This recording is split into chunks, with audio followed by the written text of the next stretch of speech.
Sorry, yes. मेरा question Vaibhav Shri ji एक अलग सब्जेक्ट पर है which is connected but not really may be to this subject. India में और बचपन से देख रहा हूँ कि बहुत बार ये दीक्षाएं होती है। अभी अभी रिसेंटली हुई है एक बहुत बड़े परिवार में, सूरत में एक छोटी लड़की 8 साल की, उन्होंने दीक्षा ली है। तो अभी हम जैन है तो हमसे सवाल उठता है, हमको भी लोग पूछते हैं कि इतनी छोटी लड़की दीक्षा लेती है तो आपका समाज ये कैसे क्या सोच के लेने देता है इतनी छोटी लड़की को। ये डिस्कशन मेरा पहले भी हुआ है हमारे स्वाध्याय ग्रुप में और हमने कुछ बातें की है, लेकिन आपसे भी पूछना था कि आपको क्या लगता है कि 8 साल की उम्र में दीक्षा देना, ये हम जजमेंट तो नहीं कर सकते, लेकिन वो बालिक है या नाबालिग है वो एज में, इतनी छोटी एज में। तीर्थंकर भगवान भी पूरे बालिक होकर दीक्षा लेते हैं हमेशा, जो हमने कहानी में सुना है। तो इतनी छोटी लड़की को समाज में दीक्षा देना सही है या नहीं है? आपका जो प्रश्न है कि अभी 8 साल की लड़की ने जो दीक्षा ली, ऐसी दीक्षा देना उचित है या अनुचित है, बालिग है वो नाबालिग है, क्या ऐसा होना चाहिए? देखो, क्या हो रहा है और क्या होना चाहिए, बहुत डिफरेंस है। दीक्षा का अर्थ ये है ही नहीं जो आज हो रही है दीक्षाएं। महावीर ने इस तरह की दीक्षा ना ली, ना किसी को दी। कोई भी ज्ञानी पुरुष ऐसा नहीं करेगा। और आज जो दीक्षाएं हो रही है,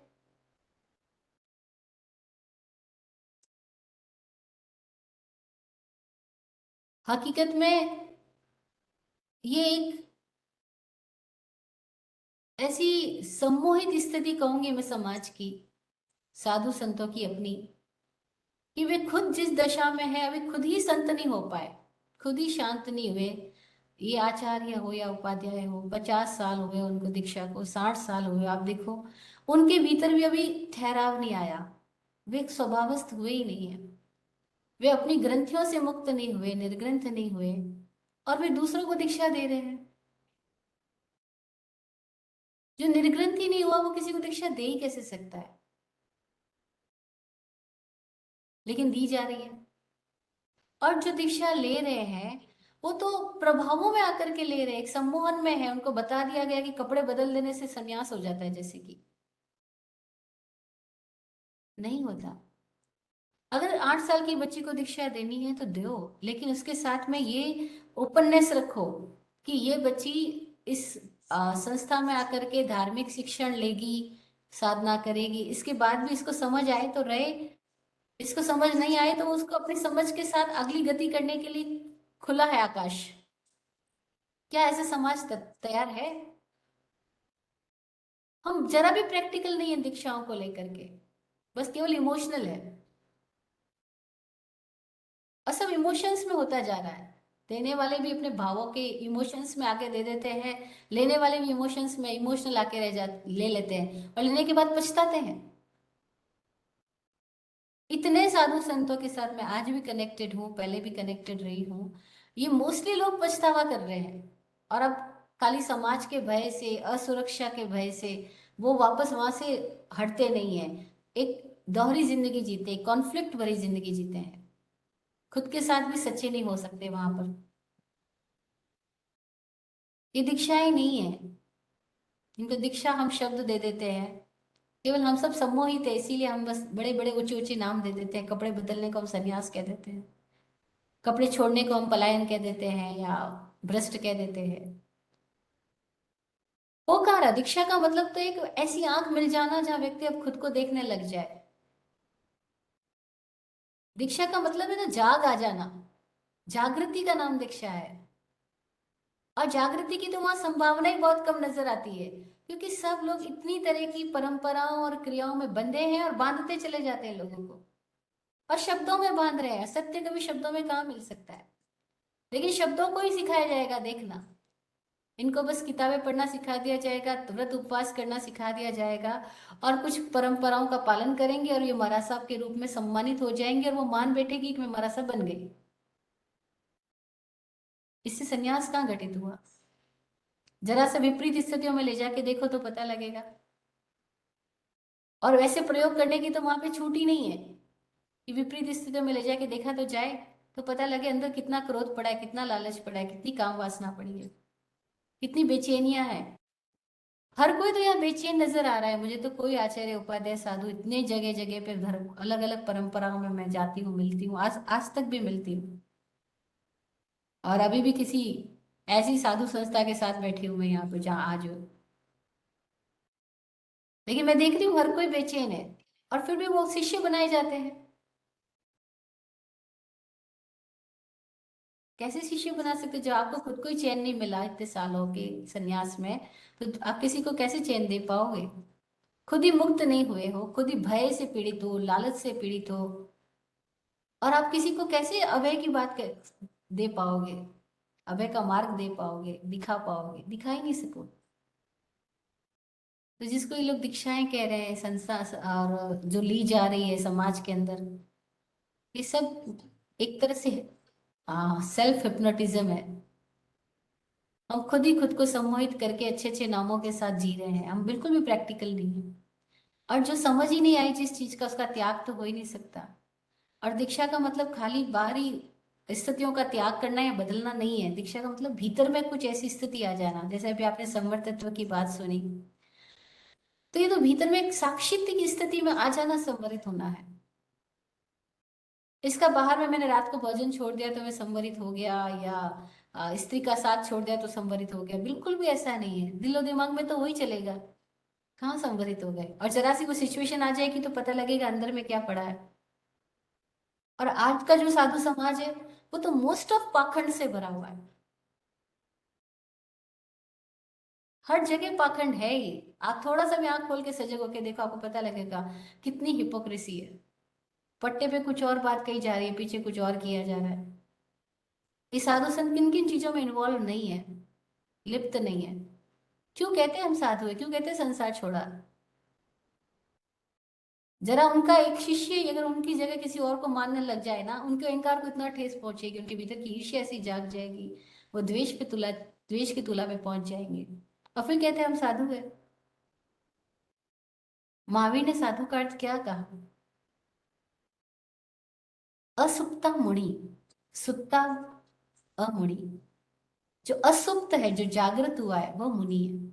जो सोया है, प्रमादी है, विचारों में है, प्रभावों में है, वो सब अमुनि है।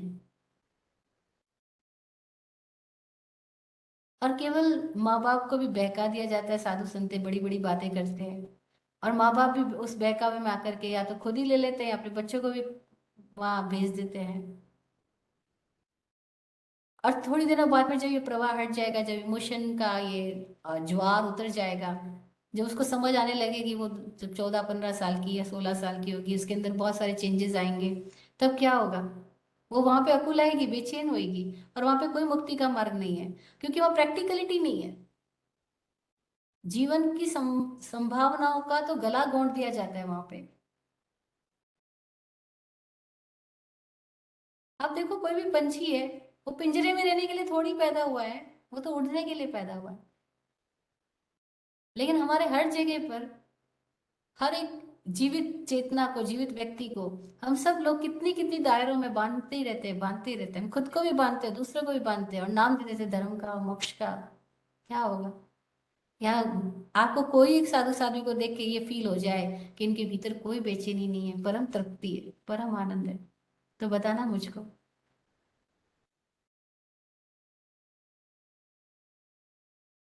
इसलिए मैं ऐसी दीक्षाओं के सपोर्ट में या विरोध में कुछ बोलना नहीं चाहती। लेकिन ये बात तथ्यात्मक है कि सब हिप्नोटाइज की तरह जीते हैं, पाखंड में रहते हैं।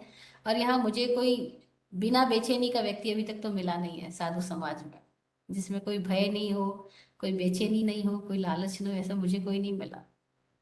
सब अपने अपने अलग अलग तरह के नशे में है, किसी को पद का नशा है, किसी को परंपरा का, किसी को अपने गुरुओं के नाम का, किसी को अपने द्वारा बनाई गई मंदिरों का, अलग अलग संस्थाओं का।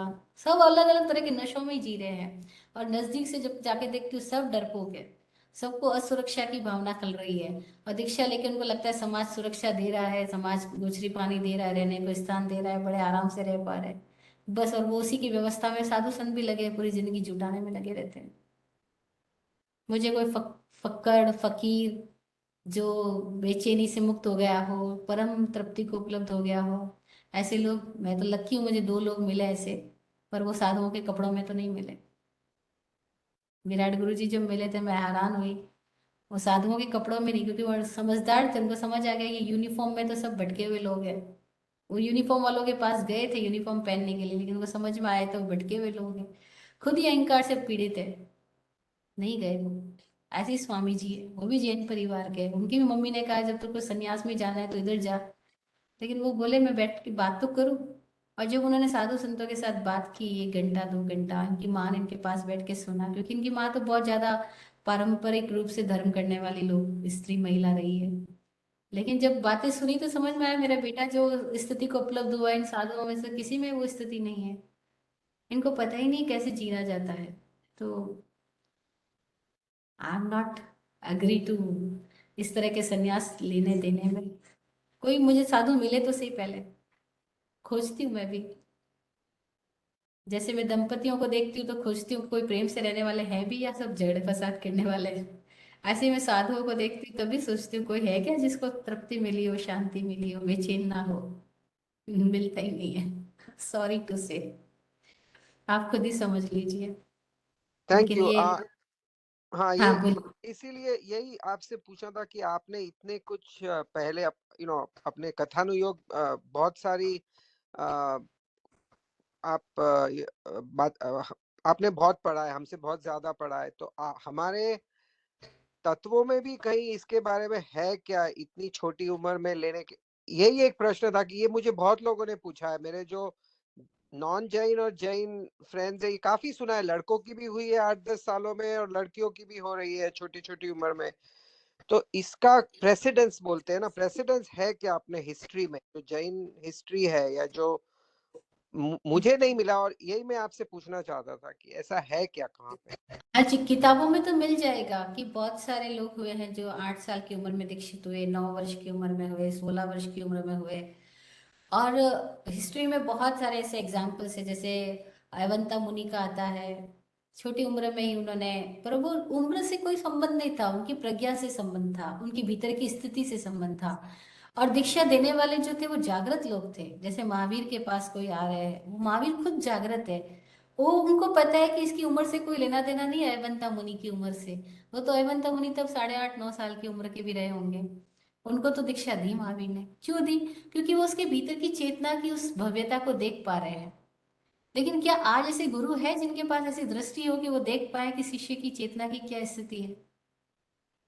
यहाँ तो लड़के लड़कियां मोह में आकर के, अपने साधु संतों की जिनके पास वो रहते हैं, उनके लगाव में आकर के दीक्षा लेते हैं। और फिर लगाव की स्टोरी क्या होती है वो आप सबको पता है, चाहे घर में हो चाहे फिर सन्यासी की स्थिति में हो। जहां भी कोई मोह में आके दीक्षा लेगा, वहां क्या पैदा होएगा? मोह के साथ ही ईर्ष्या आएगी, मोह के साथ ही आलस आएगा, मोह के साथ ही लालच आएगा, मोह के साथ ही द्वेष भी आएगा। और वो आता ही है। मैं हजारों साधु साथियों की स्टोरी जानती हूँ जो मोह में आकर के दीक्षा लेते हैं, उसके बाद में उनकी गुरु या गुरनी, पहले वो उनके लगाव में रहते हैं, उनसे सम्मान मिलता है, तब तक मजा आता है। फिर जब वो गुरु गुरनी का ध्यान किसी और शिष्य की तरफ चला जाता है तो उनको ईर्ष्या पैदा होती है। फिर दोनों शिष्यों के बीच में झगड़ा फसाद पैदा होता है। फिर दोनों शिष्य अपने गुरुओं को नाम को लेकर के एक एक टांग खींचता है, एक दूसरी दूसरी टांग खींचता है, पूरी जिंदगी बेकार होती है। घर घर की कहानियां जो होती है ना, वही साधु संतों की कहानियां भी है। वही देरानी जेठानी, सास बहू, पति पत्नी, और होमोसेक्सुअलिटी, और क्या क्या स्थितियां हैं, मैं नहीं बताना चाहती। तो हिस्ट्री में कोई हुआ, उससे क्या लेना देना? आज प्रैक्टिकल है क्या? ये देखो ना। और ये तो इंडिविजुअल है ना, हर व्यक्ति की चेतना के साथ अलग अलग है। आज भी हो सकता है कोई 8-9 साल की उम्र में बहुत प्रज्ञावान हो, बहुत उसके भीतर की चेतना इतनी भव्य हो कि वो मुक्त हो जाए। लेकिन वो स्थितियां विरल है। लेकिन मैं ये कह रही हूँ, क्या देने वाले के पास भी आंख है क्या? मेरे को तो अभी तक कोई आंख वाला ही नहीं मिला जो आचार्य आंख वाला हो। अब मैं कह रही हूँ उससे, और ये पब्लिकली ये तो जाने वाला है, ये मेरा रिव्यू, बहुत सारे लोगों को क्वेश्चन पैदा होगा कि मैं ऐसा क्यों कह रही हूँ। मैं ही ऐसा नहीं कह रही, कोई भी आंख वाला जो है वो सभी कह रहे हैं कि सब अंधे बड़े हैं, नशे में पड़े हैं, बातें कर रहे हैं मैं आत्मा हूं, मैं आत्मा हूं। जरा सा कोई कह दे कि तुम आचार्य पद की क्यों लालच करे हो, छोड़ दो। नहीं नहीं, पद तो पे तो रहना ही पड़ेगा, पद नहीं छोड़ेंगे। फिर क्यों बोल रहे हो मैं आत्मा हूं, मैं आत्मा हूं? और बोल ही रहे ना, अनुभव है क्या तुम्हारा कोई?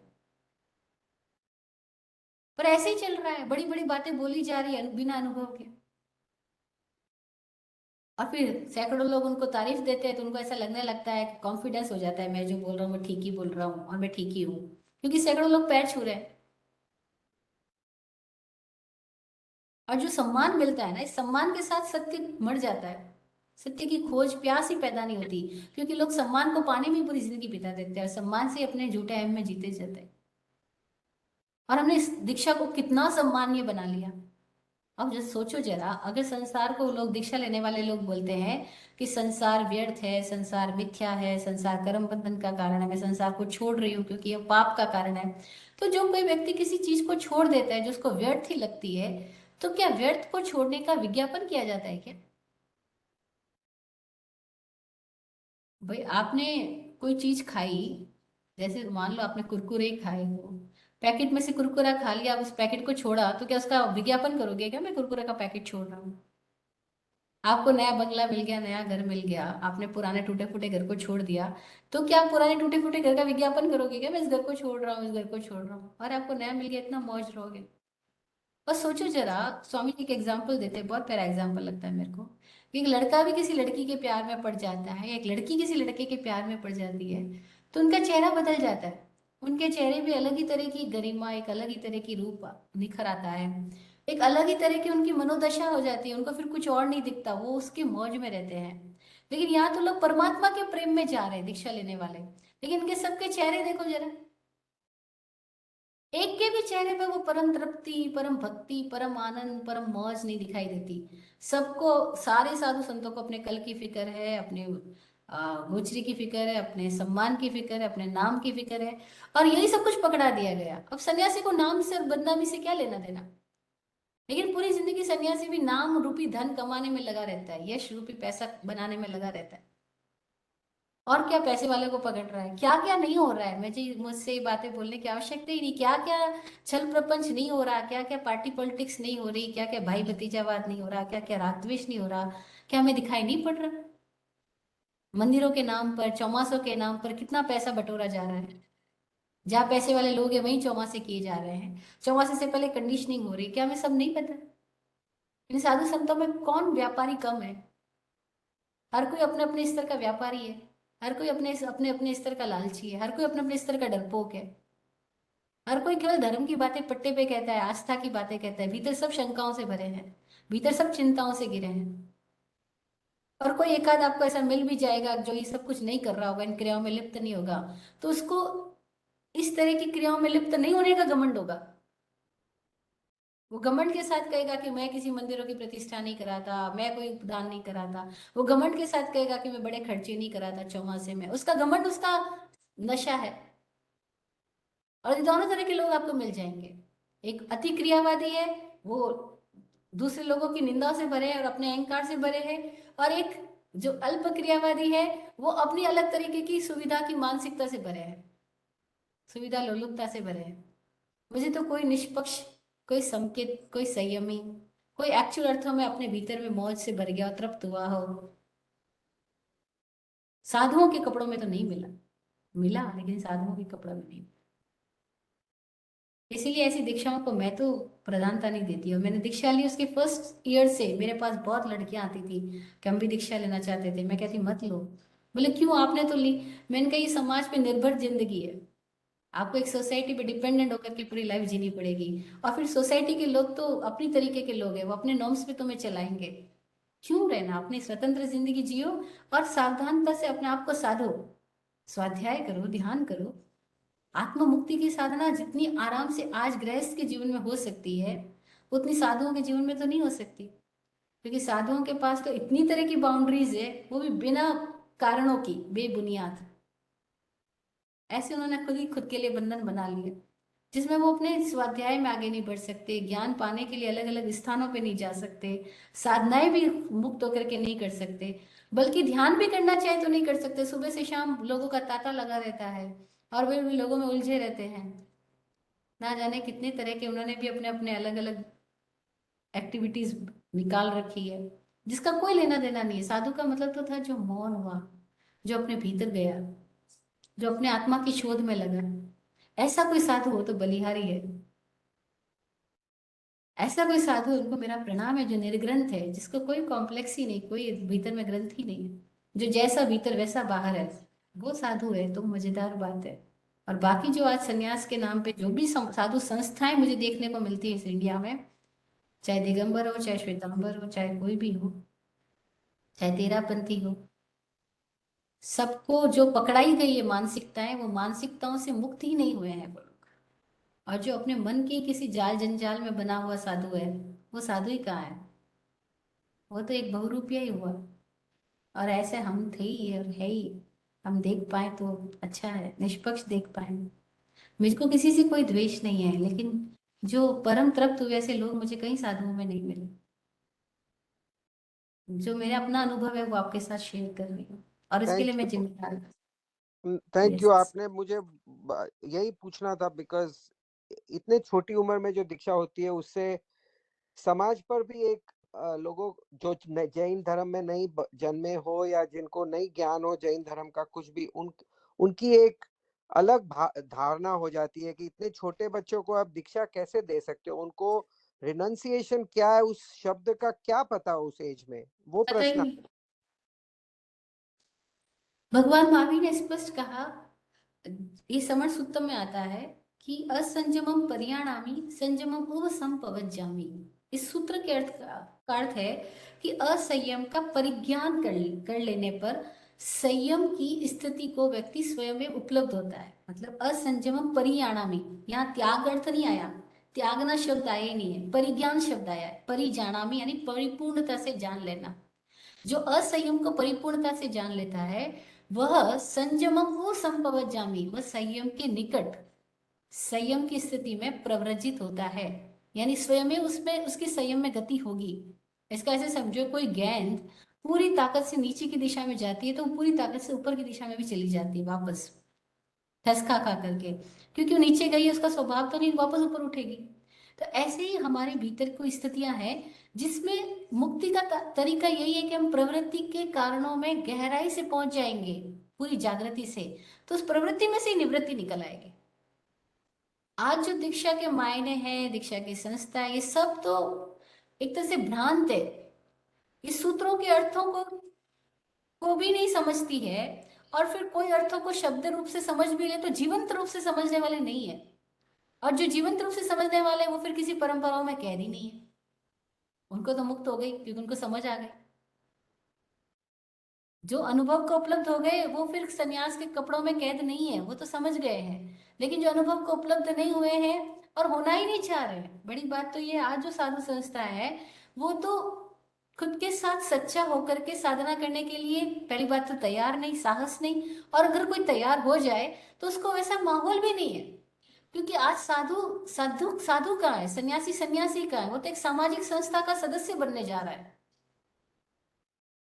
वो एक सोसाइटी का मेंबर बन रहा है, चाहे वो श्वेतांबर सोसाइटी हो, दिगंबर तेरापन, कोई भी एक सोसाइटियल मेंबर बन रहा है। फिर उस मेंबर में क्या है, उस सोसाइटी के अपने रूल्स रेगुलेशंस है। उस सोसाइटी का मतलब क्या है, बहुत सारे अज्ञानी लोगों का समूह। और ये अज्ञानी लोगों के समूह में रह करके और उनकी मान्यताओं के बीच में रह करके कोई ज्ञानी कैसे हो सकता है? और अगर कोई ज्ञानी होगा तो वो अज्ञानियों के समूह से पिछड़ जाएगा, बिछड़ जाएगा। ऐसे ही होगा, होता ही रहा है, ऐसे ही होता रहा है और ऐसे ही होगा भी। तो मान्यताओं में मोक्ष कहाँ? मान्यताएं तो बंधन है हमारी, और दीक्षा तो एक मान्यता हो रही है ना। और इसमें क्या हुआ, आपको किसी ने मान्यता दे दी कब आप साधु हो गए, और आपने मान लिया कि मैं एक साधु हो गई। तो मानने के मार्ग पे मुक्ति कहाँ है? मानने के मार्ग में जानना ही कहाँ है? मानने के मार्ग पे प्रयोग ही कहाँ है? तो मान ही लेंगे कि हम साधु हो गए, और लोग जब पूजा करेंगे, भाई आज 1 मिनट में एक लड़की साध्वी बन जाती है, उसने कपड़े बदल दिए तो सारे लोग उसके चरणों में प्रणाम करने लग जाते हैं। और वो मानने लग जाती है कि मैं साध्वी हो गई हूँ, मंगल पाठ सुनाने लग जाती है, प्रवचन देने लग जाती है, और लोग मानने लग जाते हैं ये साधु हो गई है। लेकिन क्या कपड़े बदलने से पहले वो सब नहीं था, और कपड़े बदलने से सब कुछ हो गया? तो क्या कपड़े बदलने से आदमी समझदार हो जाता है क्या? तो गधे को शेर की खाल उड़ा दो, क्या होगा? जब शेर सामने आएगा तो पता लग ही जाएगा तो गधा है, शेर नहीं है। और ऐसे ही होता है, जब सिचुएशन सामने आती है बेचैनियां बाहर प्रकट हो जाती है। यूट्यूब पे भरे पड़े ऐसे बहुत सारे वीडियोस के, कौन कौन से साधुओं ने क्या क्या नहीं किया और क्या क्या नहीं कर रहे। ऐसे पाखंड के वीडियोस बहुत आते हैं, और हम नहीं देख रहे क्या चारों ओर? और फिर भी ऐसे ही माँ बाप अपने बच्चों को लेके जाते हैं साधुओं के पास में। आप हैरान होगे, थोड़े दिनों पहले मेरे पास एक युवक का फोन आया, बोला मैं मुमुक्षु ब्रह्मचारी बन गया, हमारा सबके पास रहने लग गया।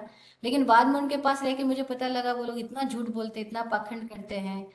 फोन ऐसे लोगों के सामने हाथ में नहीं लेते, चुप के फोन फोन करते हैं, पूरी रात बातें भी करते हैं, ये भी करते हैं। वो मेरे सामने इतना झूठ बोला, मेरे को अपने पास बुलाने के लिए इतनी बड़ी स्टोरी रची। मुझे कहते थे कि आपको एक मैसेज आएगा जो आपको बताएगा आपको घर से कैसे छूटना है, मम्मी पापा को क्या क्या बोलना है। लेकिन वो जो मैसेज करने वाला है वो गूंगा है, वो बात नहीं कर सकता है। और वो कोई और नहीं था गूंगा ये बात करने वाला, हमारे साथ खुद थे, किसी और के नाम से उस फोन आईडी को यूज कर रहे थे। बोलता है मुझे सब पता लग गया, लेकिन मेरे को उनसे मोह हो गया है, तो मैं क्या करूँ, दीक्षा लूं या नहीं लूं? मैंने कहा तुम्हें करना क्या है, क्लियर कर लो। तुम्हें पता है वो जो झूठ में प्रपंच में लिप्त है वो खुद ही परेशान है, वो तुम्हें क्या देंगे? वो तुम्हारे गुरु बनने जा रहे हैं। और तुम वहां मोह में भी क्यों जाना चाह रहे हो, तुम्हें क्या चाहिए? तो क्या तुम वहां नहीं देख रहे वहां कितनी होमोसेक्सुअलिटी है? तुम क्या ये नहीं देख रहे एक दूसरे को कैसे प्रपंच किया जा रहा है, दबाया जा रहा है? क्या क्या कॉम्प्लेक्सेस वहां पे है। जरा सी भी सरलता नहीं है वहां पे। फिर भी तुम जाना चाहते हो, तुम्हारी चॉइस, मुझे तो कोई प्रॉब्लम नहीं। फिर अब बोलता है नहीं मुझे नहीं जाना, मेरी आंख तो खुल गई, लेकिन बार बार मुझे उनके प्रति लगाव पैदा होता है, आकर्षण आता है। अब बस यही आकर्षण संसार है, वो कहीं भी रहे। और किसको हम सन्यास कह रहे हैं, किसको हम साधु कह रहे हैं? महावीर ने इनको साधु नहीं बोला है। महावीर की नजरों में वो साधु है जो खुद में जागा। जो खुद में जागेगा वो किसी मान्यताओं में लिप्त कैसे होगा? जो खुद में जागेगा वो किसी परंपरा और रिवाजों को सेटिस्फाई करने के लिए कैसे जिएगा? जो खुद में जागेगा वो अज्ञानियों की भीड़ का सम्मान पाने के लिए क्यों पड़ेगा पीछे? सोचो तो सही। जो खुद में जागेगा तो खुद के साथ ईमानदार हो जाएगा। वो क्यों परवाह करेगा चार लोग उसको पूजे या ना पूजे, कोई संस्था उसको माने या ना माने, क्यों परवाह करेगा जो खुद में जागेगा? सोचो जरा, क्या ये सन्यास है? बहुत पीड़ा होती है देख देख करके। हम कैसे पढ़े लिखे लोग एकदम बेवकूफ हो जाते हैं सन्यास से, मतलब वाइट कपड़े वालों को, भगवा वालों को देख करके एकदम हमें लगता है बस ये साधु हो गए। हम जरा सा निष्पक्ष होके नहीं देख सकते? जरा निष्पक्ष होके, आप मत सोचो वाइट कपड़ों से साधु है, जरा निष्पक्ष होके देखो इनमें कोई इंटेलिजेंट भी मिलता है क्या? स्वामी जी तो बार बार बहुत बात बोलते हैं कि मुझे एक साधु में कोई इंटेलिजेंट नहीं दिखाई देता। प्रॉब्लम इस बात का ये हो गया है, अभी इस लास्ट दीक्षा में तो क्या हुआ है कि ये बहुत ही पैसे वाले थे, डायमंड मर्चेंट हाँ। थी, इसलिए वो न्यूज में भी बहुत आया, हर जगह पे न्यूज में था। और जिनको जैनिज्म के बारे में कुछ ज्यादा पता नहीं था वो भी पूछ रहे थे कि भाई हाँ ये हमारे पहचान में, लाइक मुझे या मेरे किसी भाई या कि भाई इनको पता होगा कि क्या हुआ। तो किसी को तो उसका ये भी होता है कि they are appreciating it, but opposite भी हो जाता है कि ऐसे कैसे हो गया। तो दोनों सवालों का जवाब होता देना पड़ता है, कभी कभी हम जैन है इसलिए हमको पूछते हैं। बराबर बात है। और देखो, वो जो प्रचार प्रसार कर रहे हैं क्योंकि पैसे वाले, वो विज्ञापन करते हैं। और कितनी दीक्षाओं के विज्ञापन, सारे वीडियोस जैसे प्री वेडिंग वीडियोस बनते हैं, ऐसे प्री दीक्षा वीडियोस बन रहे हाँ बहुत हैं। आए, बहुत देखे। 7 दिन बाकी, 6 दिन बाकी दीक्षा के, 5 दिन बाकी, और वो दीक्षार्थी किसमें मजे ले रही है? देखो जरा, कोई भी साधु, वैरागी या वैरागिन है, सब मौज शौक में मजा आ रहा है उनको। कल को साधु बन जाएंगे फिर क्या होगा? वो फाइल अंदर दब जाएगी, दूसरी फाइलें पैदा कर दी जाएगी, और वो फाइल्स में जिएंगे। बिना फाइल्स के कोई नहीं, सब एक मास्क पहन करके जिएंगे। बिना मास्क के जो हो उसको साधु का भगवान ने। निर्ग्रंथ जो है वो साधु है, ग्रंथियां नहीं है। यहाँ तो सारी ग्रंथियां ही ग्रंथियां पैदा होने वाली है। और वो मार्ग तो ग्रंथि की सरल निर्जरा का भी मार्ग नहीं है। जैसे एक आदमी अपनी नेचुरल जिंदगी जीता है, तो कोई बात नहीं, वो अपने नेचुरल बेसिक इंस्टिंक्ट्स को भी नेचुरली वे में जी तो सकता है, गृहस्थ में रह के हुए। लेकिन वहां पे तो वो सब आर्टिफिशियल हो जाएगा। अब क्या होगा, भीतर की काम वासना, वो क्रोध में, ईर्ष्या में, निंदा चुगली में, दूसरी तरह की सम्मान पाने में, उसमें तब्दील हो जाएगी। लेकिन वो भी काम ही है, लेकिन कभी समझ नहीं आएगा। हमने सब लोगों ने क्या भूल कर दिया, हमने ब्रह्मचर्य को केवल सेक्स से जोड़ दिया। ब्रह्मचर्य का मतलब कुछ और है, और हमने कहा उसको सेक्सुअल सिचुएशन के साथ जोड़ दिया, और केवल जो एक सेक्स नहीं करा हमने उसको साधु मान लिया। कि वो फिजिकली रिलेशन नहीं बना रहा, हमने उसको साधु मान लिया। वो कि सब कुछ तो कर रहा है, क्या वो झूठ नहीं बोल रहे? क्या वो चोरी छुपे काम नहीं कर रहा है?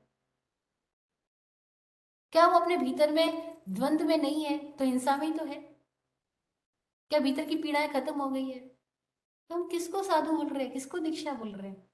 और ये पैसे वाले कुछ भी करे तो वो तो फेमस होते हैं। पैसे वालों को तो छींक भी आ जाए तो दुनिया पूछने आ जाती है, अरे आप बीमार तो नहीं हो गए? वो तो पैसे की पूजा सभी लोग कर रहे हैं। इसीलिए पैसे वाले ने पैसे छोड़ दिए तो बहुत बड़ी घटना होगी, क्योंकि सबको इंटरेस्ट तो पैसे में है ना। उसने पैसे छोड़ दिए, उसने सुख सुविधा छोड़ करके उस मार्ग पे चली गई, तो वहां कौन सी सुख सुविधा नहीं मिलने वाली है? क्योंकि वो हीरे के व्यापारी की बेटी दीक्षा ले रही है ना, उसका ट्रीटमेंट भी उस समाज में अलग होएगा। आप देखना, साधुओं को भी सबके ट्रीटमेंट अलग अलग हो रहे हैं। और ये क्या मूर्खता भरी बातें हैं। त्याग तो त्याग है, 1 का हो या 1 लाख का हो या 1 करोड़ का हो। जैसे चेक पे साइन करो तो 1 लाख का चेक हो या 1 करोड़ का चेक हो, साइन तो वही रहने वाला है, या कुछ बदल जाएगा? लेकिन हमने त्याग को भी इन सब के साथ जोड़ दिया कि उसने करोड़ों छोड़े। ये छोड़ ही दिए तो फिर करोड़ क्या क्या महत्व और 1 का क्या महत्व? लेकिन ये महत्व पूरी जिंदगी बरकरार रहेगा, क्योंकि समाज पैसों को भी महत्व देता है। वो छोड़े जाए तब भी और वो पकड़े जाए तब भी, क्योंकि उनकी नजरों पैसों पे ही अटकी रहती है। क्या करें? और ये इतनी गलत टीचिंग और ट्रेनिंग हम सबके माइंड में भर दी गई है कि हमको लगता है पैसा ही सब कुछ है, पैसा इंपॉर्टेंट है। पैसे यूटिलिटी है, वैल्यू है उसकी, इंपॉर्टेंस नहीं है। क्योंकि पैसे से तो हम एक सांस भी नहीं ले सकते, एक सांस भी हम पैसे से नहीं खरीद सकते हैं। लेकिन श्वास की वैल्यू हम कहाँ करते हैं? हम सब पैसे की वैल्यू कर रहे हैं। How foolish we all are. But हमको हमारी फुलिशनेस ही दिखाई नहीं पड़ रही, तो क्या करें? और Thank बाहर के लोग तो पूछेंगे कि क्या हो रहा है, साधु क्यों बन रही है? किसको पता है सम्मोहन में जा रही है, देने वाले भी नशे में है, लेने वाले भी नशे में है। कबीरदास जी कहते थे सब अंधे हैं, सब मुर्दे हैं, सब नशे में हैं। सब अपने अपने नशे मान्यताओं के नशों में जी रहे हैं। और मान्यताओं में सत्य कहाँ? जीवन यथार्थ है। मान्यताएं दिमाग में बिठाई गई कल्पनाएं हैं, और फिर उस दिमाग में बिठाई गई कल्पनाओं के साथ हम पूरी जिंदगी जीना चाहते हैं, तो हम एक पाखंड भरी जिंदगी जीते हैं। और ये पाखंड समझ में आ जाए तो कोई व्यक्ति इस पाखंड से बाहर आ सकता है। जय हो। you. बोलिए। Thank you. Thank you. Thank you, everyone. We'll wrap up the session. Uh, Rekha ji अभी 10 बज गए हैं. If you are okay, we can cover that next week. काफी लोगों को, but please let your question be sent. We can send it to Vaibhav Shri ji, and जो next session होगा next Sunday को we can cover it then. Is that okay? Okay, जय हो। सबका कल्याण हो, सबको धन्यवाद। जय Jinendra, Jinendra. sir. Jinendra, thank you again. Thank you. ठीक है, Thank you. Thank you. Thank you. Bye. Orientanam. Vaibhav Sriji, can I make a हाँ comment? Ji. Yeah. Just one comment. This is Yes, yes. you are the first one openly discuss this situation, which we all know.